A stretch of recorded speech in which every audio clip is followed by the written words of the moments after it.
And it's not a knock, it's just how he plays in that spread wide open offense, and you project that to a spread wide open field. Yes, the arm may not be as strong. I can't imagine there's many people that think Dillon Gabriel's a better quarterback than Shedeur Sanders. I don't care where they were drafted. And if the Browns are the one team that thinks that, then I'm going to suspect it's not true. I never root against anybody. Yeah. But I'd be surprised if Dillon Gabriel's ever a legitimate starting quarterback for the Cleveland Browns. I'd be surprised. I just don't think. Big news coming out of Cleveland. The competition for the starting quarterback spot is getting intense. Right now, it looks like Shedeur Sanders is pulling ahead in the race for QB1, while Dillon Gabriel is starting to raise concerns about whether he can hold onto the job. Gabriel was brought in for his size and physical presence, but things haven't been going his way. His arm strength and overall throwing performance during training camp have been underwhelming. In contrast, Sanders has been consistently outperforming him on the field. At this point, Shedeur Sanders seems to be on track to take over as Cleveland's starting quarterback. This shift could have big implications for the team moving forward. Initially, Gabriel was drafted before Sanders and was widely seen as the likely pick for the top quarterback spot. But there's been one major issue that keeps coming up: his height. At just 5'11", Gabriel's size has become a real concern, especially in a league where physical stature can make a big difference. Throughout training camp, Gabriel has had a tough time making long throws with the kind of ease people expected from him. In a position that demands both power and precision, that's a tough weakness to overcome. Meanwhile, Sanders has continued to turn heads with his ability to deliver accurate deep passes, using his long limbs and natural throwing ability to his advantage. It's become clear that Sanders has taken control of the QB battle during camp, while Gabriel has struggled, particularly when facing pressure or a crowded pocket. That's now led to a lot of talk from analysts, who are wondering if Gabriel's lack of arm strength and ability to perform under pressure might be too big of a hurdle for him to succeed in the NFL. The big question now: how can a quarterback with such a serious gap in his game expect to survive, let alone thrive, in one of the most competitive football leagues on the planet? Gets the ball out, he's accurate. As far as how does that translate to the National Football League, I just don't see it. I don't know why. I'm sure he's a great kid, he plays his ass off, he's a winner, but when I watch him on tape, nothing really excites me about his game other than the fact that he's pretty accurate, got a quick arm. Dillon Gabriel's struggles became pretty obvious during OTAs and minicamps, where some key issues in his game started to show. One particular rep stood out. He looked noticeably worried about defensive linemen swatting down his passes at the line of scrimmage. That concern led him to start releasing the ball a bit higher than usual, and it threw things off. Some of his passes ended up sailing over his receivers' heads, while others got tipped right at the line. It's definitely something he'll need to work on if he wants to seriously compete at the pro level. Dillon Gabriel raises a lot of eyebrows of concern. As you guys know, he had a ball batted down today, and it turned into an interception, pick six. And you guys can see right here, this was a cause of concern coming into the draft when it pertained to Dillon Gabriel, is how, his smaller frame. You guys seen it with the Johnny Manziels.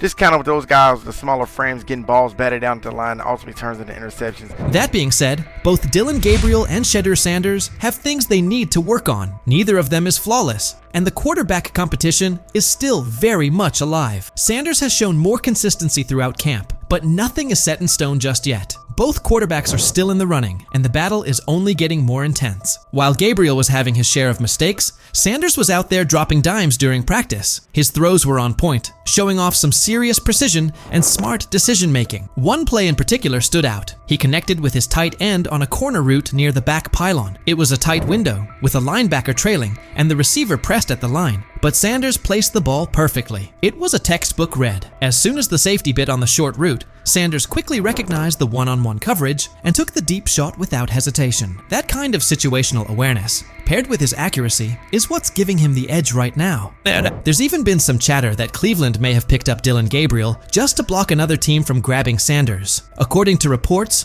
owner Jimmy Haslam was very interested in bringing Shedeur on board, but not everyone on the coaching staff was sold at the time. Regardless of those early disagreements, Sanders is proving himself where it matters, on the field, showing that he's ready to compete at the highest level. There's a lot of speculation. He wanted Shedeur Sanders. The staff drafted Dillon Gabriel, Oregon, 2 rounds earlier. And they were doing that not because they necessarily loved Dillon Gabriel, they liked him, but they thought it would stop their impulsive owner from forcing them to draft in round 4 Shedeur Sanders. One thing that's really helped Shedeur Sanders stand out is how well he communicates on the field and takes charge of his teammates. His leadership and calm under pressure have pushed aside any lingering doubts about his potential, and he's steadily climbing to the top of the QB competition. The progress he's made in such a short span is making the coaching staff take a second look at their original plans. At this point, it's becoming clear that Sanders is making a serious case to be the future face of the Cleveland Browns. But it's not just the coaches he's winning over. Fans are fully backing him too. Across all age groups, people are showing strong support for Sanders, with many calling for him to be named the starting quarterback. His exciting playstyle, paired with his natural leadership and magnetic personality, has really struck a chord with the fan base. There's a noticeable buzz building around the idea of him leading the team, and fans are clearly invested in his journey. The hype isn't just about what he could become, it's about the energy and spark he's already bringing to the team. Fans want someone who can lead, inspire, and get results. And right now, Sanders looks like that guy. Even veteran quarterback Joe Flacco had high praise for him, saying Sanders puts a smile on his face, not just because of how he plays, but because of the positive vibe he brings to the locker room. It's obvious that Sanders is leaving a strong impression on everyone, from coaches and analysts to his teammates. I don't know if it has an impact on much, but Shedeur's been great. I mean, he's a lot of fun to be around in those meeting rooms, and I think so far there's been, at least once in the meeting room that he's made me crack a smile, and that's what it's all about. He's a young guy trying to learn some football and come out here and practice well and do those things. And like I said, he's been a lot of fun. I mean, he's come up to me and.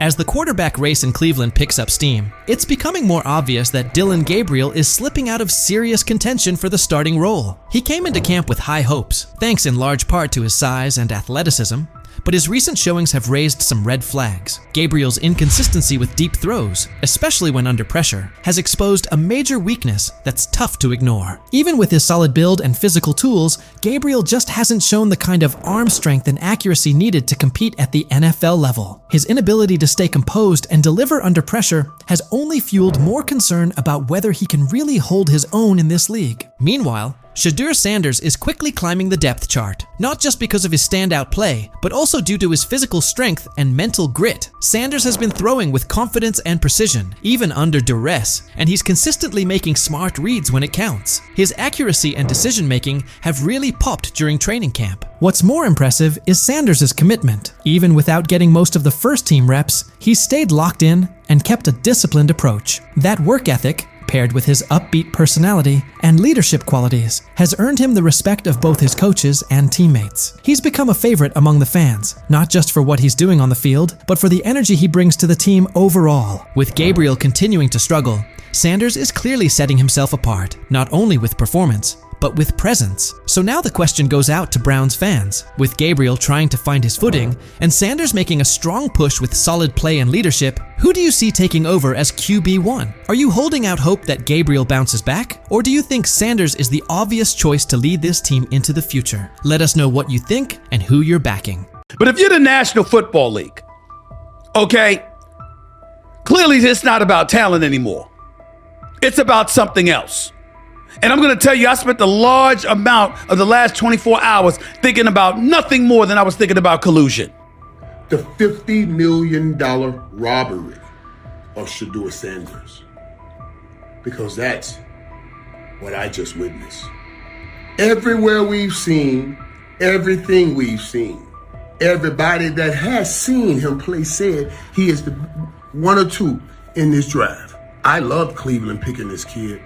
The NFL draft is usually a time of celebration, a moment when dreams come true and talent gets recognized. But in the spring of 2025, that dream took a sharp turn for Shedeur Sanders. Instead of a milestone, it became a nightmare. One that might lead to one of the biggest lawsuits the NFL has faced in years.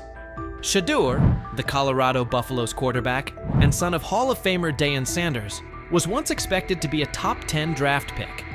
But instead, he slid all the way down to the 5th round, pick number 144, by the Cleveland Browns.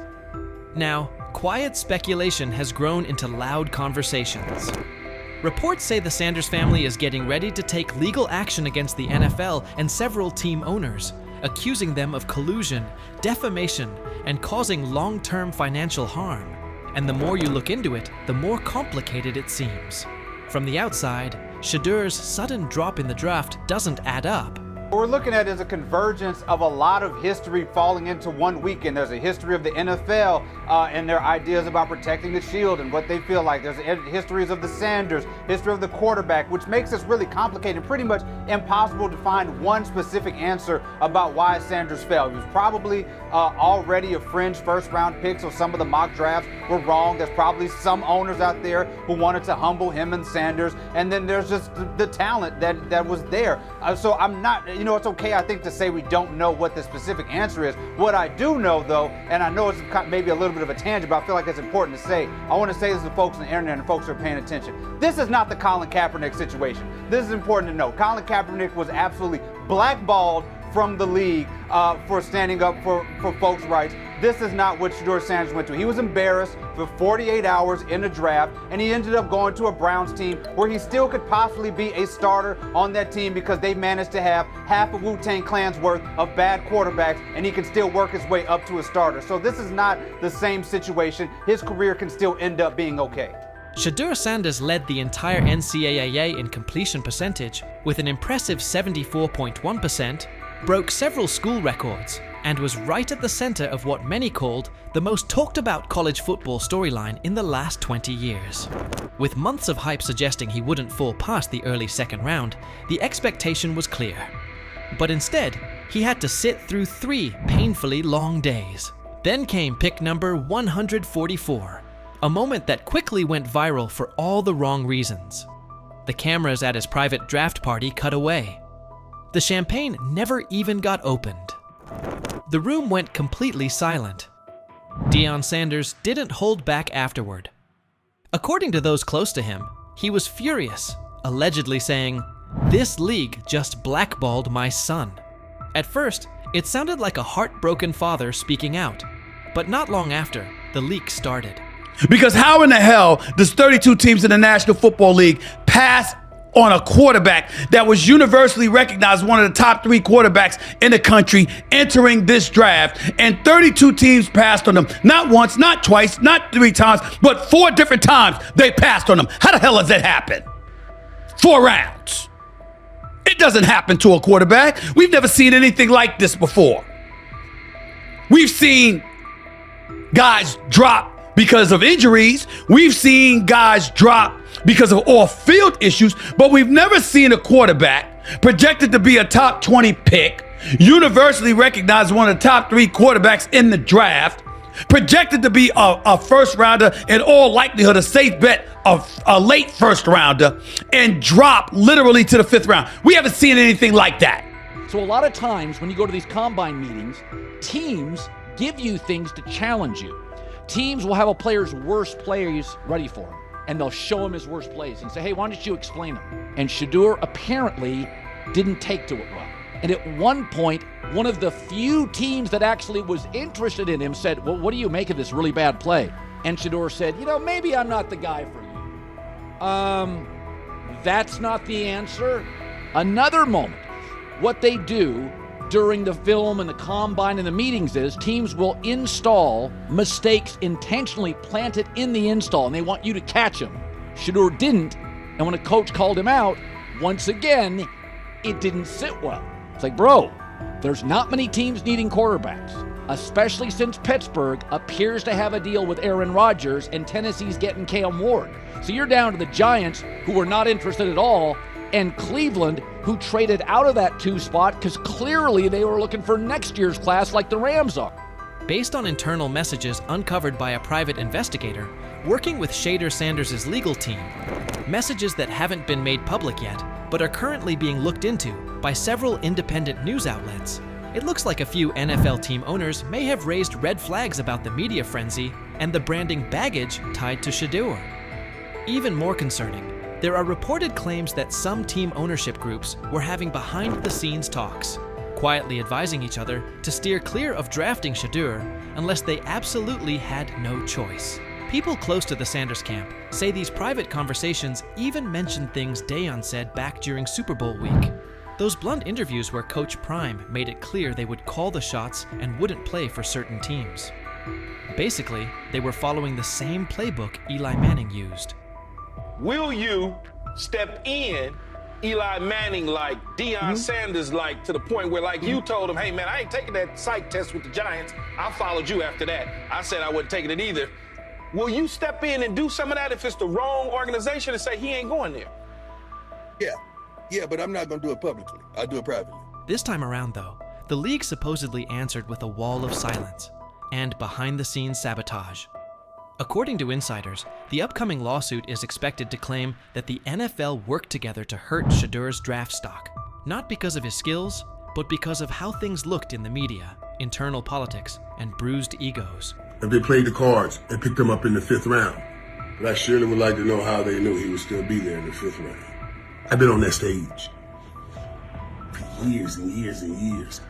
I've never seen them position the cameras and give forewarning about who's about to be drafted. I wonder if Cleveland got a call from somebody in the NFL saying, we got to draft this kid. You just robbed this young man of $50 million. And it wasn't on his playing ability. Wow. Shame on you. Primetime Deion Sanders' natural bravado, coupled with that of his son. They say that the whole interview process wasn't that impressive when he showed up at the NFL scouting combine and refused to work out. That hurt him. The interview process while he was there hurt him, etc., etc. You know what, y'all? I get it. It makes perfect damn sense if he's drafted in the 2nd round. It's the fact that he fell to 5th that's alarming. After the draft, analysts on Fox Sports tried to make sense of the slide. Some said Shedeur wasn't a once-in-a-generation type of player. Others questioned his intangibles or pointed to the so-called baggage he brought with him. But instead of cooling things down, those comments only added fuel to the fire for Sanders' legal team. They're asking, how does a quarterback with a higher completion percentage than the #1 overall pick fall more than 130 spots? Why did draft experts rate him so highly, yet not one NFL GM publicly pushed back when he slid? From the Sanders camp's point of view, this wasn't just a case of a poor team fit. It looked more like a deliberate effort to send a clear message. Players don't get to control their future. That power belongs to the league. And nothing seemed to capture that message more clearly than Colin Cowherd's widely shared line: "Nobody wants a celebrity backup quarterback." According to sources, that quote is already being looked at closely by attorneys and has shown up in early versions of the legal filing. To them, it's more than just a jab. It's part of the case.